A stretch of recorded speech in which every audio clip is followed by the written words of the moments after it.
It's time for Iron Man to jump back into action in side-scrolling superheroes. This time he is joined by Manowar from Valiant Comics. No idea who that character is.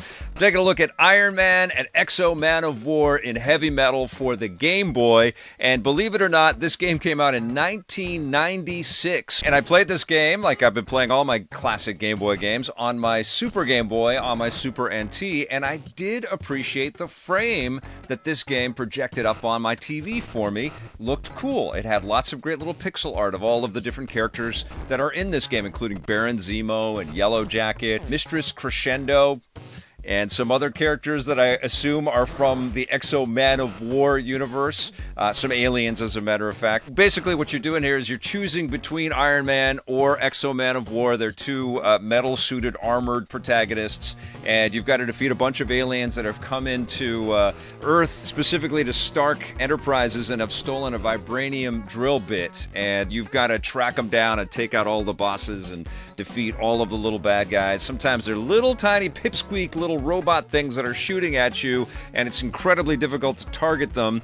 Sometimes they look like little hamburgers, and they'll have little things that shoot out at them. Sometimes they'll look like that woman from Saturday Night Live that would say, "I can kick, I can jump, I'm 50!" And that the character would just be stuck in this weird pose with their arms out like that. It's kind of hard to do in this little tiny game nook that I'm in. Very, very disappointed by the animations and by the art of the actual game that I was playing.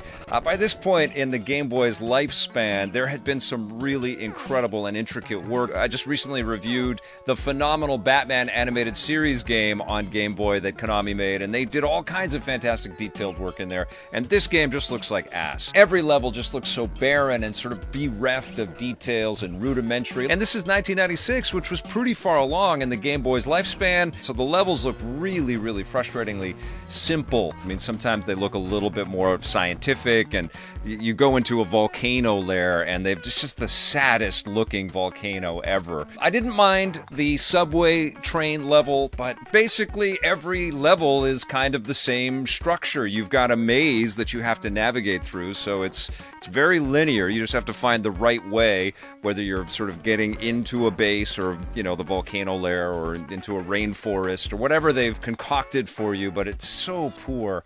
And you just find the path, and then you get to the exit. And you, of course, are, beamed by all kinds of alien bad guys and little creatures and things like that. But all of the combat that you get into just feels so disappointing and so low rent for especially the character of Iron Man. And I have to say that in 1996, Iron Man did not have the prestige that he currently basks in, because, of course, the MCU was years away from being realized on the big screen. So not everybody in the world knew how cool Iron Man was, but every superhero fan out there certainly did. And this, you can't really think of a cooler character that you could transpose to video games than Iron Man. He can fly, and he's got all kinds of rockets and laser attacks and, cool metal armor that can change and morph, but none of that is really exemplified here. You've got your repulsor blasts, which just seem so weak and wimpy. Like, it takes 5 or 6 blasts to knock somebody down. They just topple. It's almost like,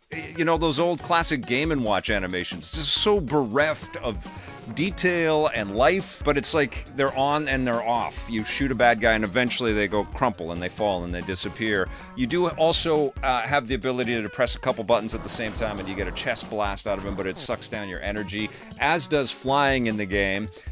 You can, press up and fly for a little bit of time, but it doesn't last that long, so you're constantly running out of juice. And there's really no, ability to level up or power up Iron Man or Manowar, and I did play a little bit as Manowar, and he's got a, kind of a knife attack compared to the Iron Man's roundhouse kick. In the 90s, the roundhouse kick was the coolest thing. I think it was Mortal Kombat, where you could pull off some cool roundhouse kick in the game, and characters would go flying across the screen, or the uppercut, and characters would go flying upwards. But every game in the 90s threw in roundhouse kicks and sweep the leg moves and things like that I think were really kind of influenced by Mortal Kombat. And it's kind of funny that the roundhouse kick is more damaging than the chest blast is pretty damaging from Iron Man, but the roundhouse kick does more damage than shooting the guys with your hand lasers, which is just weird. It's just a weird design choice. Anyways, you go from level to level. The levels all kind of feel the same and don't really look that different from one another. Maybe they have, what looks like a tree or looks like some kind of scientific box or something. You can pick up some things and huck them at bad guys. You get into these vapor-thin boss fights that just don't feel satisfying in any way whatsoever. You beat them, and then you go on to another level where it's just find the path through the maze and rinse and repeat. You do that all the way through the game. And I was just numb playing this thing. I wanted to see, if there were any design improvements and if it did get better, but alas, it does not. I've probably had this since Acclaim sent this to EP in 1996. And I don't know if I've ever taken the time to really play it until now. So I am glad that I have this feature, that I am doing these side-scrolling superheroes, and I have these games in my collection, and it's giving me an excuse to go back and check these out. But yeah, this feels slapped together. It feels like it was put together quickly. The music is actually pretty funky. I actually did dig the music. It's chiptune music. They put some real energy into it.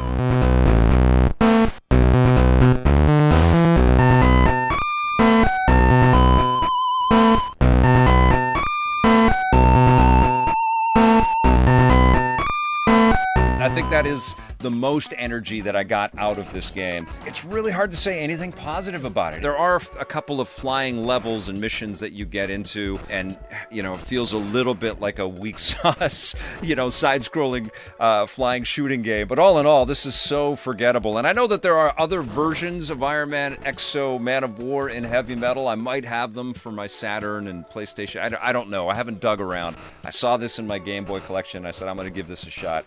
But yeah, this is crap, and I would probably only suggest this to the Iron Man collecting diehards out there. I definitely wouldn't go and source this one out. There are way better side-scrolling superhero games to play. I'm going to give Iron Man and Exo Man of War in heavy metal a 2.5 out of 10, and it's for the music and for the cool frame that they made for the Super Game Boy version.